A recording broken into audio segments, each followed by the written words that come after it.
हालांकि इसमें एक सीक्रेट नंबर छुपा हुआ है जो कि यूवी रे के अंदर नजर आता है आपको। है कि बीजेपी गवर्नमेंट के पास में पूरी की पूरी पावर है कि वो ये देख सकती है कि किसको कितना चंदा मिला और किसको कितना नहीं मिला, जबकि अदर जो पार्टीज हैं उनको नहीं पता होगा कि किसको कितना चंदा मिला और किसको कितना चंदा नहीं मिला। 81,000 करोड़ का उन्होंने करप्शन जो है वो पूरा बताया है कैलकुलेट करके कि इतना करप्शन हुआ है। और एक ही चीज़ है कि तुम मुझे चंदा दो, मैं तुम्हें धंधा दूंगा, नहीं तो ईडी का फंदा दूंगा, बस इसके अलावा और कुछ नहीं है। नमस्कार दोस्तों, इस समय हम ओखला में मौजूद हैं। लोकसभा चुनाव 2024 को लेकर के जनता से हम जानने की कोशिश करेंगे। वहीं जो है एक तरफ एनडीए है, उसका अपना दावा है, वहीं इंडिया गठबंधन है, वो भी लगातार जो है अपनी कोशिश कर रही है कि इस बार जो है सत्ता में कैसे आ जाए। लेकिन एनडीए की तरफ से दावा किया जा रहा है कि अब की बार 400 के पार। यहाँ पे कुछ नौजवान मौजूद हैं, उनसे जानने की कोशिश करेंगे कि लोकसभा चुनाव 2024 को लेकर के जनता किसके रुख या जनता क्या चाहती है, क्या चाहते रहा हूँ कि आप बार बार ये कह रहे हो कि इस बार दावा करा जा रहा है कि अब की बार 400 के पार। ये कह कौन रहा है? ये उस तरह से कुछ के मेरे मुंह मेरी तारीफ। हमें पता है कि गोदी मीडिया मोदी जी की है, बीजेपी अपना प्रमोशन करेगी। अगर मैं बड़े बड़े बोर्ड लगा दूं कि मैं अच्छा हूँ, मैं अच्छा हूँ, मैं अच्छा हूँ, तो ऐसा तो नहीं है कि वो रियलिटी हो जाएगी। मैं अपने मुंह तो अपनी तारीफ करूँगा, तो ये कहना कहीं ना कहीं सही नहीं होगा कि अब की बार 400 के पार। चाहे वो गोदी मीडिया बोले, चाहे मोदी जी की जो सरकार है वो अपने आप में आके बोले, so it is not good. ठीक है जी। दूसरा, आपने मेरे से ये कहा था कि राहुल गांधी जी के बारे में मैं कहूँगा, ज़्यादातर अब तक मेरी जहाँ पे भी मतलब ज़्यादातर बातचीत हुई है ना, सब कहते हैं कि यार हम देखते हैं कि नरेंद्र मोदी एक स्ट्रॉन्ग कैंडिडेट है, लेकिन उनके पोस्ट में कोई है नहीं स्ट्रॉन्ग कैंडिडेट। आपको पता है कि आज भी आउट ऑफ इंडिया में राहुल गांधी जी को बाहर की तरफ कई बार बुलाया जाता है स्पीच के लिए और सेमिनार्स के लिए, और वो बहुत ही ज़्यादा इंटेलेक्चुअल पर्सन है। कभी आप उनके इंटरव्यू देखिए, मैं सीधे बोलता हूँ, आपको पता चलेगा। आप बस एक चीज़ को पकड़ के बैठ गो, आलू की मशीन, आलू डालो, दूसरी तरफ सोना निकले, उसी चीज़ को पकड़ के बैठ गो आप। क्लिप है ना, वो पूरी फुल वीडियो उनकी नहीं, वो तो एक्चुअली मोदी जी ने बोला था। राहुल गांधी की छवि को खराब करने के लिए इस तरह से जो वीडियो काफ़ी वक्त से खराब करी जा रही है। वो भी 2019 में ही उन्होंने किया था ये काम, और ये गोदी मीडिया का ही एक्चुअल में था। वो पूरी क्लिप अगर आप पूरा इंटरव्यू देखेंगे तो उसमें अब जैसे कि आप अगर उनका अभी का रिसेंटली देखेंगे तो उसको भी आधा तोड़ मड़ोड़ के पेश किया गया है। और उसके अलावा एक और चीज़ है, आप लोग यहाँ पे सब एक ये साइकोलॉजिकल गेम खेला जा रहा है हमारे साथ कि अब की बार 400 पार। अगर आप सी वोटर का सर्वे देखेंगे तो उसमें ये चीज़ ऑटोमेटिकली है कि भैया एनडीए जो है वो कम से कम अगर जाएगी भी तो 320 तक आखिरी, 320 तक आखिरी, जिसमें से बीजेपी को अगर मान लीजिए कि बहुमत वो दे रहे हैं। सी वोटर जो उनका खुद का एक सर्वे जो आज तक वाले अपना कराते हैं उनका है, तो उसमें भी इनको जो है 320 से ऊपर मिल नहीं रहा है।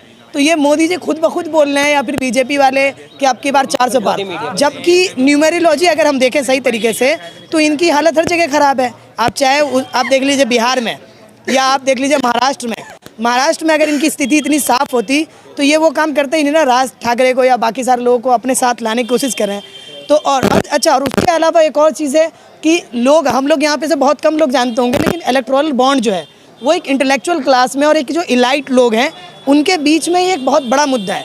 और ये हमारे ही लोग आए, कम से कम कांग्रेस पार्टी ने अभी एडवर्टीजमेंट देने की कोशिश करी थी न्यूज़पेपर वालों को, उन्होंने डायरेक्टली मना कर लिया। उन्होंने अपने ट्विटर हैंडल पर डाला 81,000 करोड़ का उन्होंने करप्शन जो है वो पूरा बताया है कैलकुलेट करके कि इतना करप्शन हुआ है। और एक ही चीज़ है कि तुम मुझे चंदा दो, मैं तुम्हें धंधा दूंगा, नहीं तो ईडी का फंदा दूंगा, बस इसके अलावा और कुछ नहीं है भाजपा की तरफ से।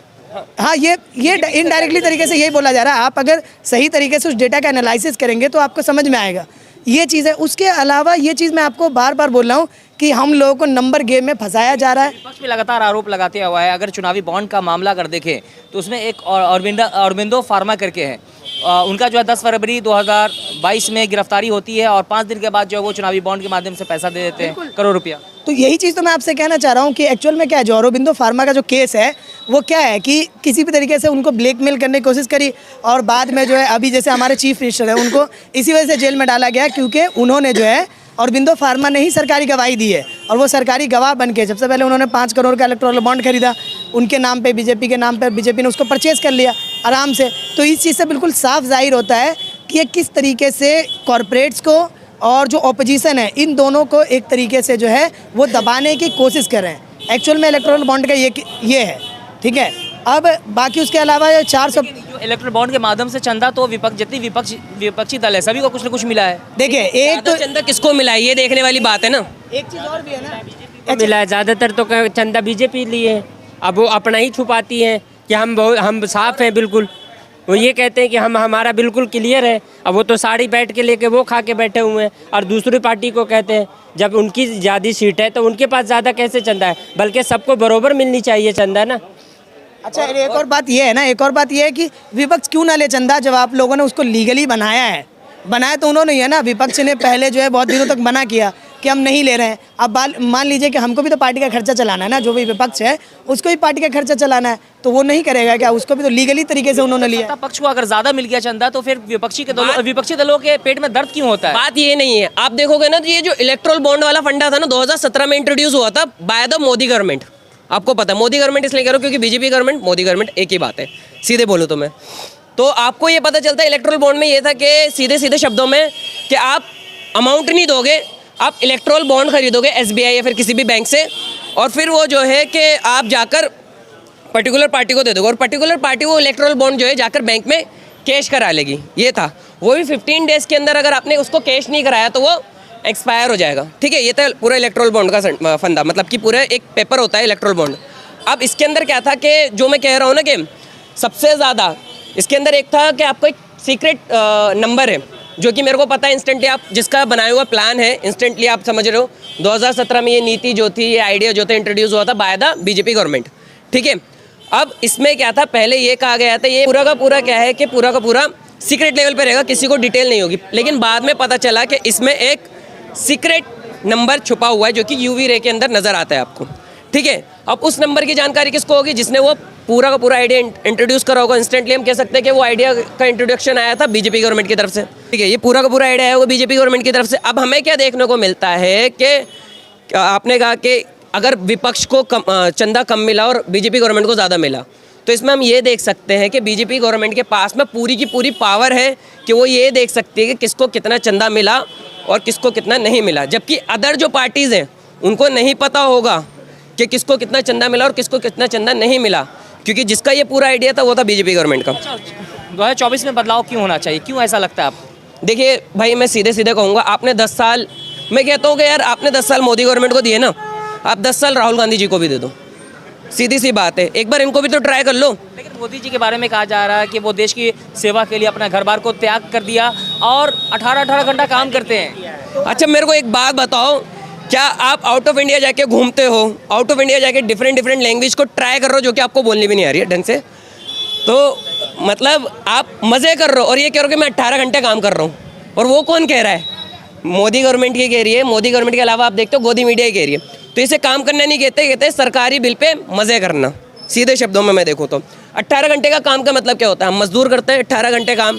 या फिर आप देखो कि अभी भारत जोड़ो यात्रा चली थी, उसमें बाकायदा राहुल गांधी जी ने बाय वॉक पूरा का पूरा वो कवर अप करा है। 18 घंटे हो या फिर वो 24 घंटे हो, वो चलते रहे और लोकल लोगों से मिलते गए और लोकल लोगों की परेशानियों को सुना।